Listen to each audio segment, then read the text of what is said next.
Pak Salim Said itu pernah bilang begini di rumah ya dengan Prof. Fathul ya. Di zaman Orde Baru itu dulu jelas satu Pak Harto. Sehingga saya ngomong batasnya tahu ini sehingga saya tidak masuk wilayah itu ya, sehingga tidak kecelakaan ya. Jadi saya ingin menjelaskan mengapa Prof. Salim Said itu survive tanpa harus menghamba ke kekuasaan ya. Tapi sekarang ini demokrasi, tetapi jebakan-jebakannya, trapnya banyak. Sehingga walaupun demokrasi tetap harus hati-hati. Ya, untuk masuk ke sana, kalaupun tidak dipenjara, dibully habis-habisan.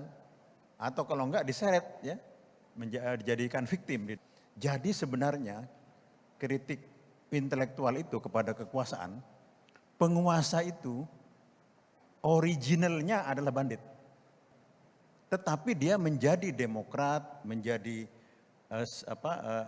orang yang beradab karena rule of law, akhlak, aturan main dan seterusnya. Begitu ya negarawan politisi itu melanggar rule of law, dia jadi bandit lagi. Sehingga KPK itu adalah untuk menjaga. Jadi posisi kita ya sebagai intelektual, mereka yang berkuasa itu aslinya itu bandit. Sehingga harus dikontrol. Ketika tidak ada kontrol seperti sekarang, ya parlemen dikuasai 80% dan tidak ada kontrol, itu mulai bandit-banditnya keluar lagi. Baik. Terima kasih Pak atas responnya. Mudah-mudahan diskusi kali ini bisa berlanjut nanti. Ini yang dibutuhkan memang bagi generasi muda. Saya ke Pak Didi, Prof. Didi. Prof. Didi, bagaimana kemudian pandangan Prof. Didi terhadap intelektualismenya Prof. Salim?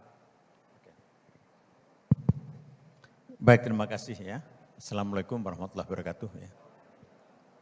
Saya berdiri saja ya untuk membedakan dengan Prof. Mokhtar Masud. Ya. Bisa berdiri lebih lama. Saya justru lebih suka duduk karena nggak kuat berdiri lama. Ya itulah saya untuk membedakan. Mokhtar masih kuat, dia masih lebih belum begini ya Tar. Dulu waktu kita di Columbus, saya kan lebih tua dari Pak Mokhtar. Jadi istilah dipakai begini, makin condong. Gitu. Nah sekarang dia juga sudah begini. Karena kita makin tua sama-sama, celananya makin longgar karena kita kehilangan berat badan. Begitulah. Jadi saya dengan Prof. Salim Said ini beda 18 tahun ya, cukup jauh. 18 tahun, saya 62, beliau 79, 17 ya, 17 tahun ya. Oke, saya ini ekonom ya, mulai dari sekolah ekonomi pertanian di IPB Bogor. Ya kan ada jurusan sosiologi, ada ekonomi, saya ngambil ekonomi. Terus bidang selanjutnya S2, S3 saya mengambil studi pembangunan ya, terutama pembangunan wilayah dan pedesaan. Nah terus ya itu setelah itu bidang ekonomi. Sentuhan dengan Prof. Salim Said itu tidak banyak ya, tetapi saya menggeluti juga bidang-bidang sosial politik. Ya. Nah saya ingin memberi catatan penting apa yang bisa diambil dari Prof. Salim Said ini ya. Studinya itu bersentuhan dan kekuasaan, militer, Orde Baru dan seterusnya ya. Studi politik ya.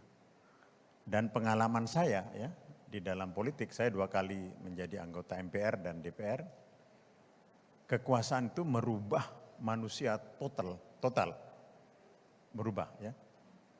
Itu di satu sisi. Di satu sisi ada intelektual namanya Salim Said. Bagaimana orang seperti Salim Said itu survive? Ya.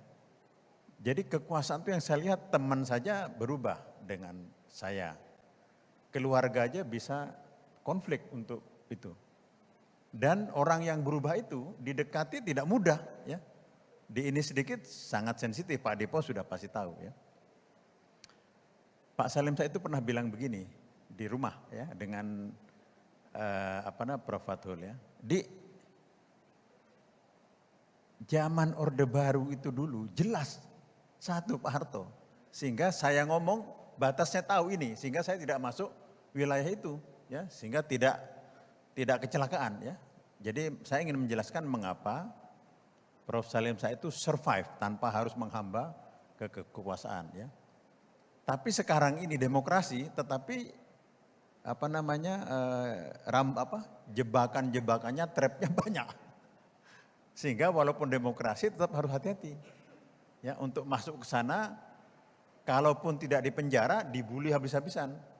Atau kalau enggak diseret ya, dijadikan victim di dalam. Nah sehingga sekarang menurut saya walaupun bebas, ya Pak Salim Said itu tetap harus berhati-hati.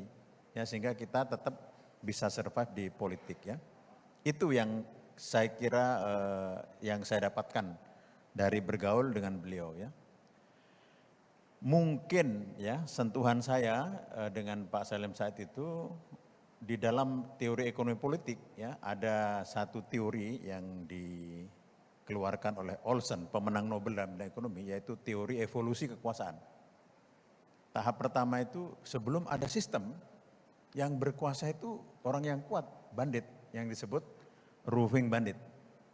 Ya, evolusi pertama. Jadi seperti koboi datang ke desa, dihancurkan, diambil bendanya. Di antara bandit roving itu ada yang pinter. Wah, kalau begini saya tidak survive. Sumber dayanya hilang, kita juga mati. Masuk ke evolusi kedua, yaitu menjadi stationary bandit. Diambillah pajak-pajak itu, upeti-upeti. Ya, tapi tetap ditindas rakyatnya itu.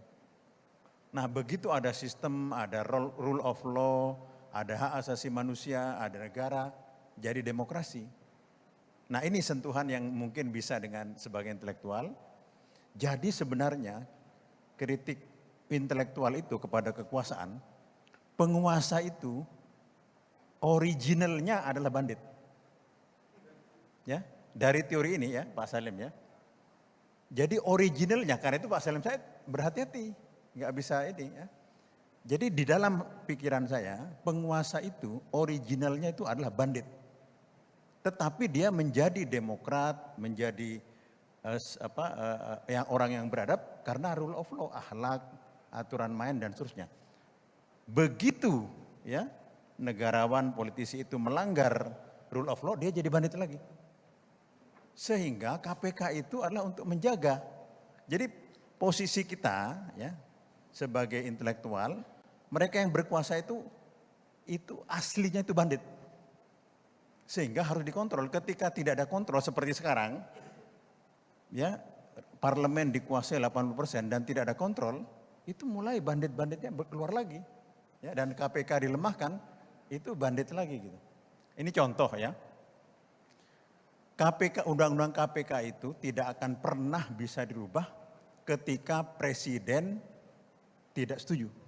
Dan sudah ada yang mau gergaji undang-undang KPK itu, dan SBY nggak setuju, tidak jadi. Tetapi Presiden Jokowi itu setuju.